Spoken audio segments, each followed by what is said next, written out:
Alrighty, good evening, YouTube. This is Hajim Zero here, back with another quick movie review. This one's one of my favorite kung fu films and one of the earliest ones I ever saw Jet Li in.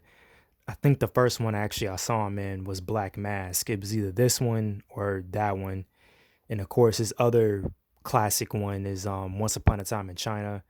I know a few other filmmakers, action filmmakers here in America said that was one of the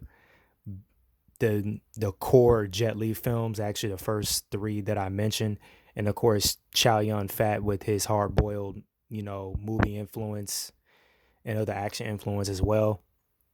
Uh, Not when Chow Yun Fat, the actor, is an actor. John Woo was the creator.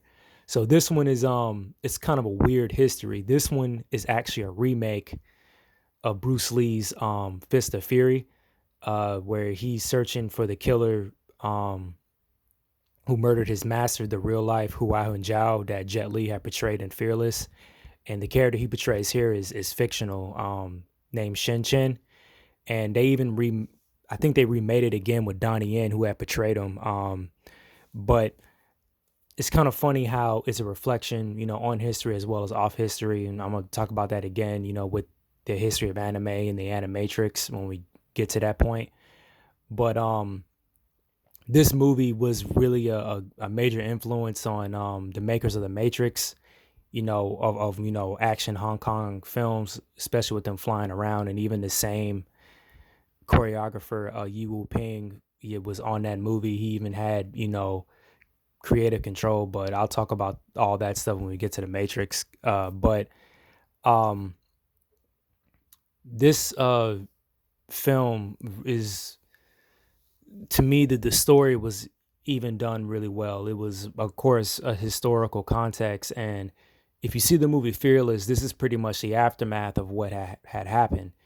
You know, well, the fictional aftermath.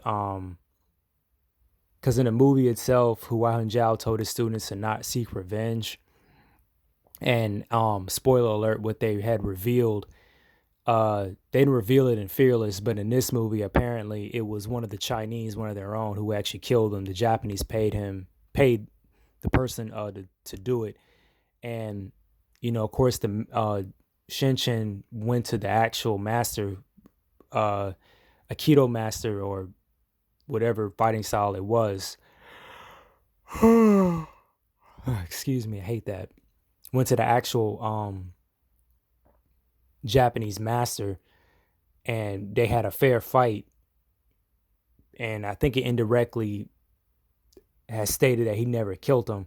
And of course, they cut open the body to see, if he was poisoned, and he was. But throughout this whole movie, there was pretty much like three Japanese characters who really weren't, the tyrannical, you know, Japanese bully as history or what the Chinese people will make it out to be. The good thing is that there are some Japanese actors in this as well as characters. You know, the main character himself, Shinshin, is actually he was in love with a Japanese woman. Well, more say the Japanese woman was in love with him, and of course it was another. It was the guy that he had fought who was, the last dude that fought in the big tournament, who was also one of the decent Japanese guys, and there was an older cat as well who was the uncle, I believe, of the lover that he had. But the good thing, even with their fighting relationship, which you see on the screen right now, in that point in the movie, he was giving him a teaching lesson on how the Japanese fight, and it was one of the things that helped him when he faces the general right here. But the cool thing in the remake, when he fought the Japanese general, I know, well, not this is the remake, the original. Bruce Lee used nunchucks in one of the prominent scenes, but on here, Jet Li improvised and used the belt um, that he used to kill the general, and it was slick at how he did it too. But really, with this film, I don't have much more to say. I may mention it a little bit more when I talk about the Matrix, and of course, behind the scenes of Fearless, Jet Li had he was talking, with the Wachowski brothers. Well, with the Wachowskis, I'm gonna say it out of respect because of who they are. But he was saying, how they were talking to him, and they were saying like the Fist of Legend is like the Bible of kung fu movies. To like, if you're into kung fu films, this is like the one that you at least have to have seen. Of course, out of all of Jet Li's, you have Into the Dragon, Fist of Fury, uh, Black Mask, Fist of Legend. This other one I'm thinking of, Once Upon a Time in China. Those are like the Bible, kung fu films. Indirectly stated in their opinion. Some other people may, of course, speak different. Of course, the group Wu-Tang Clan, they looked at the older films, of the A Trigram Palm, and some of their other, known songs that are based off of, kung fu movies, because that's what they loved. And mm, my bad, I was chewing on something.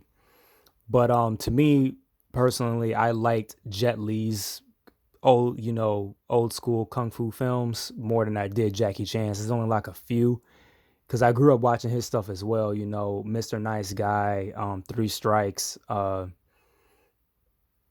can't remember the one of the most. Police Story. But with this one, it like I said, it has, like, to me, if you're an action star or action filmmaker, this is like one of the definite films you have to watch. And of course, there's some other ones, that come out of Hong Kong, whether if it's gunplay or kung fu. This is like one of them, a Jet Li and Yu Wing Ping at their prime. But that's pretty much all I have to say. I'm just going in circles. Again, that comment box is always open. Like, comment, share, all that good stuff. And I will see you guys in the next one. Sayonara.